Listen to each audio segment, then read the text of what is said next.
آپ کو معلوم ہے کہ ماہ ربیع الاول کا آغاز ہو چکا ہے۔ یہ ماہ مبارک حضور صلی اللہ علیہ وسلم کی سیرت مطہرہ سے ایک بڑا گہرا تعلق رکھتا ہے۔ حضور کی ولادت باسعادت بھی اسی ماہ مبارک میں ہوئی،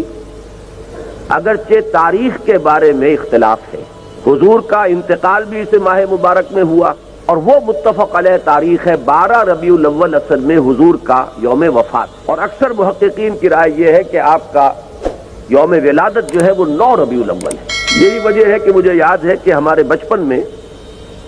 اس دن کو جو لوگ کچھ تھوڑا بہت مناتے بھی تھے تو 12 وفات کے نام سے در حقیقت یہ نام یاد کیا جاتا تھا۔ حضور صلی اللہ علیہ وسلم کی وفات کا دن ہے، کچھ کھانا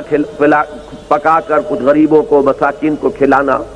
یہ در حقیقت چیز تھی کہ جو اب ہوتے ہوتے اس نے بہت ہی ایک دوسری صورت اختیار کر لی ہے۔ اب یہ ایک جشن بن گیا ہے اور ایک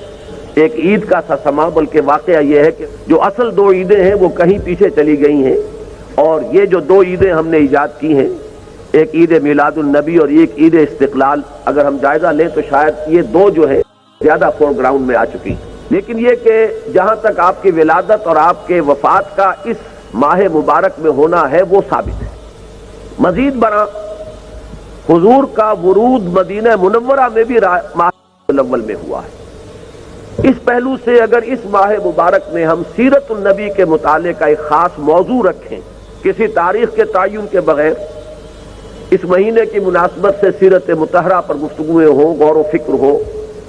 اور اس میں بھی عملی پہلو سامنے ہو، اتباع کا جذبہ ہو، سمجھنا سمجھانا اس لیے ہو کہ اس پر عمل کرنا ہے،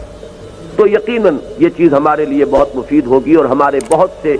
امراض کا شاید اس سے مداوع ہو۔